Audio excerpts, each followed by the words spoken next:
Hello everyone, welcome to Shri Bala Vantalu. ఈరోజు మన tasty recipe కడపలో ఫేమస్ బ్రేక్ఫాస్ట్ అయిన కారం దోశను వేసేసుకుందామండి. టేస్ట్ అయితే అద్భుతంగా ఉంటుంది. కాంబినేషన్గా బొంబాయి చట్నీని కూడా ప్రిపేర్ చేసుకుందాం. ఇప్పుడైతే మరి లేట్ చేయకుండా ప్రాసెస్లోకి వెళ్ళిపోదాం. టేస్టీ కడప కారం దోశని ఎలా ప్రిపేర్ చేసుకోవాలి అనేది ప్రాసెస్లో చూసేద్దాం. కడప కారం దోశకి మనం ఫస్ట్ దోశ పిండిని ప్రిపేర్ చేసుకుందాం. ఒక గిన్నె పెట్టేసుకొని 2 గ్లాసుల రైస్ వేస్తున్నాను. అదే గ్లాస్తో 1 గ్లాసు మినపగుళ్ళు, పావు గ్లాసు శనగ బేడలను వేసుకోవాలి. 1 టేబుల్ స్పూన్ జీలకర్ర, 1/2 టేబుల్ స్పూన్ మెంతులను కూడా వేసేసుకొని ఒక 2-3 సార్లు నీట్గా కడిగేసుకొని డ్రింకింగ్ వాటర్ వేసి 6 గంటల పాటు నానబెట్టుకోవాలి. 6 గంటల తర్వాత చూసామంటే చూడండి చాలా బాగా నానిపోయాయి కదా. పిండి రుబ్బుకోవడానికి ఒక 5 నిమిషాల ముందుగా 1/2 గ్లాసు అటుకులను తీసుకొని ఒకసారి శుభ్రంగా కడిగేసి 5 నిమిషాల పాటు నానబెట్టుకోవాలి.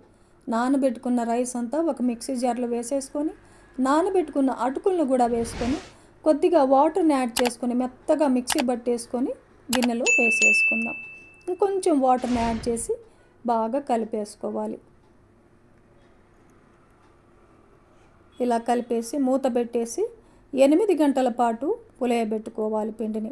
8 గంటల తర్వాత మూత తీసి చూసామంటే చూడండి పిండి చాలా బాగా పొంగింది కదా.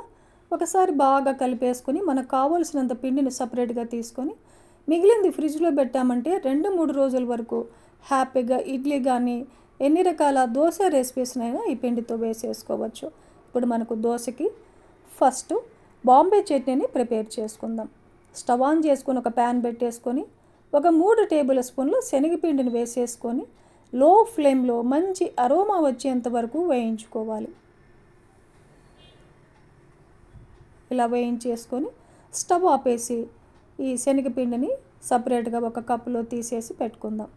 మళ్ళీ స్టవ్ ఆన్ చేసుకొని అదే ప్యాన్ పెట్టేసుకొని ఒక 2 టేబుల్ స్పూన్లు ఆయిల్ వేసేసుకుందాం. ఒక 1/2 టేబుల్ స్పూన్ ఆవాలు, 1/2 టేబుల్ స్పూన్ జీలకర్ర, 1 టేబుల్ స్పూన్ శనగ బేడల్ని, 1 టేబుల్ స్పూన్ మినపగుళ్ళను వేసేసుకొని లో ఫ్లేమ్లో ఇవన్నీ కూడా వేయించుకోవాలి. ఈ పప్పు ధాన్యాలన్నీ బాగా వేగిన తర్వాత ఒక 4-5 పచ్చిమిర్చిని చీలికలుగా కట్ చేసి వేసేసుకొని వేయించుకుందాం. పచ్చిమిర్చి కూడా బాగా వేగిన తర్వాత ఒక పెద్ద ఉల్లిపాయని ఇలా పొడవుగా కట్ చేసుకొని వేసేసుకొని వేయించుకుందాం. కొద్దిగా ఫ్రెష్ కరివేపాకును కూడా వేసేసుకోవాలి.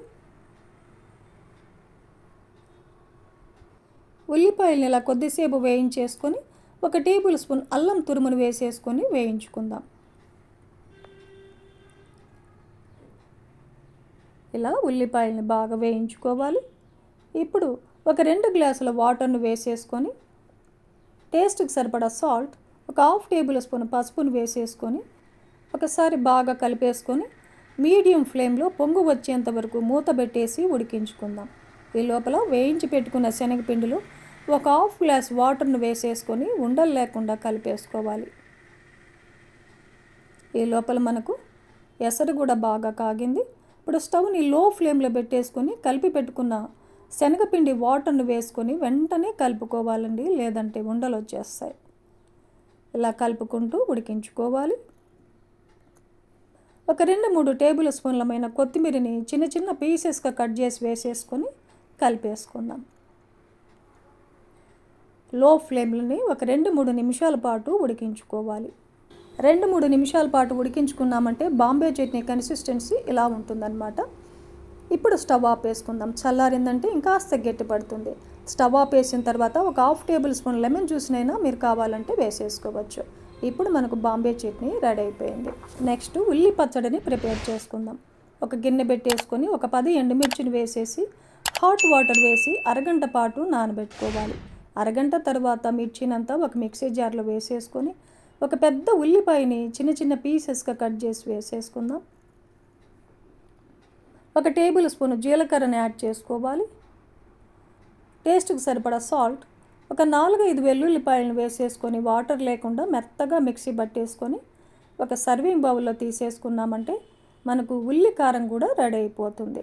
నెక్స్ట్ పుట్నాల పప్పుతో పొడిని ప్రిపేర్ చేసుకోవాలి. మిక్సీ జార్ పెట్టేసుకొని, చిన్న మిక్సీ జారు, 1 కప్పు పుట్నాల పప్పును వేసేసుకొని, 1 వెల్లుల్లి గడ్డని పొట్టు తీయకుండానే వేసేసి మెత్తగా మిక్సీ పట్టేసుకొని 1 కప్పులో తీసుకున్నామంటే మనకు పుట్నాల పప్పు పౌడర్ కూడా రెడీ అయిపోతుంది. ఇప్పుడు మనకు దోశకు కావలసినంత పిండిని సపరేట్గా తీసుకొని టేస్ట్కి సరిపడా సాల్ట్ వేసేసుకొని 1 టేబుల్ స్పూన్ మాత్రమే వాటర్ వేసేసుకొని కలిపేసుకుందాం. ఈ దోశకి దోశ బ్యాటర్ కొంచెం థిక్గానే ఉండాలి. దోశ బ్యాటర్ కన్సిస్టెన్సీ ఇలా ఉండాలన్నమాట.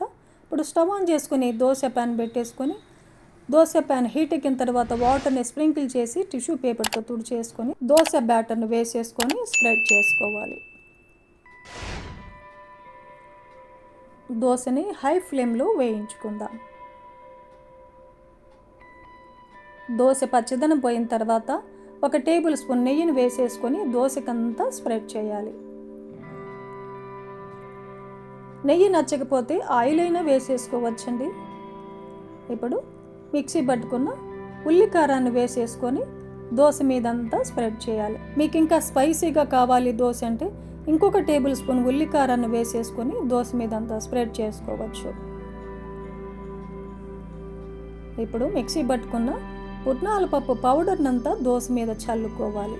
దోశని ఒకవైపు మాత్రమే ఎర్రగా వేగేంత వరకు వేయించుకోవాలి. రెండవ వైపు తిప్పామంటే ఈ మసాలాలన్నీ మాడిపోతాయి కదండి.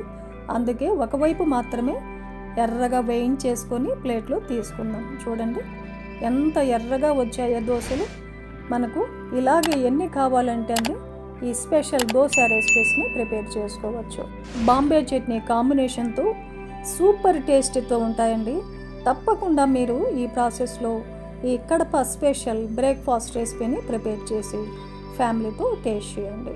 ఫ్యామిలీలో అందరికీ చాలా బాగా నచ్చుతుందండి దోశ రెసిపీ. ఈ వీడియో నచ్చితే లైక్ చేయండి, షేర్ చేయండి, సబ్స్క్రైబ్ చేయండి. థ్యాంక్ యూ అండి. Thanks for watching.